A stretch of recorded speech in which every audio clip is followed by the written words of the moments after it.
Tonight, NASA is rolling out the Artemis II rocket back onto its launch pad in Florida ahead of a new target launch date of April 1st. The 4-mile journey from the vehicle assembly building to the launch pad is scheduled to take up to 12 hours, ending at 8 a.m. Eastern. We saw that process last month when the rocket's 11 million-pound stack and mobile launcher were rolled back from the launch pad following a series of issues. This video is a time-lapse of that hours-long endeavor. The 4-person crew of Artemis II entered quarantine yesterday to monitor and ensure their health leading up to the launch, which aims to send them on a 10-day flight around the moon. The crew includes NASA astronauts Reed Weissman, Victor Glover, and Christina Cook, along with Canadian astronaut Jeremy Hansen.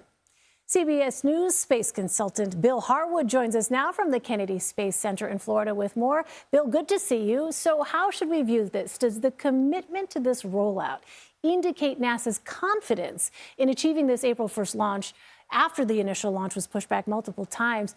And also, if they miss April 1st as a date, when are the next opportunities?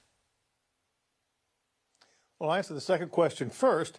They have to launch between April 1st and April 6th, or the flight will skip all the way to the end of the month and into May. And that's because, you know, the Earth and the Moon are constantly changing their position. The lighting changes, the solar power constraints the vehicle can see change. They want all of that to mesh up, and that only happens for about 1 week every month. So they've got until the 6th. You know, the flight's going very well, or at least the processing is. They're very confident that they fixed the problems that have delayed them so far, and they're very optimistic about fueling it up on April the 1st and having a go at launch. I say optimistic about fueling it up because that's where we've run into problems in the past. They think they've got those behind them now. And like I said, I think they're reasonably confident anyway. They've got a shot at getting off the ground on April 1st. Well, Bill, how does the quarantine schedule for the Artemis II crew work ahead of the launch?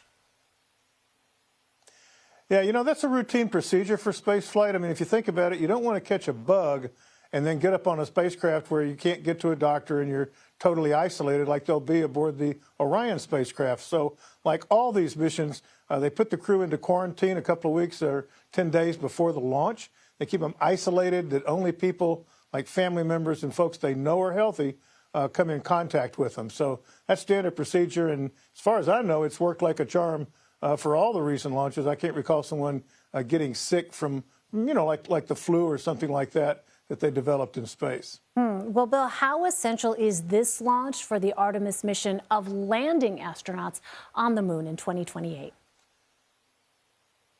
Yeah, it's a critical scene setter. You know, nobody's ever ridden a Space Launch System rocket. No one's ever flown aboard the Orion crew capsule. This is the first time astronauts will have been aboard for an actual space flight. They want to put that Orion capsule through its paces, check everything out from the navigation and computer systems all the way down to the rudimentary bathroom that's on board, if you will, before they commit to, you know, pressing ahead with future missions. So it's a big step and a direct step toward eventually landing on the moon around 2028. All right. Well, fingers crossed. Bill Harwood, thank you so much, Bill.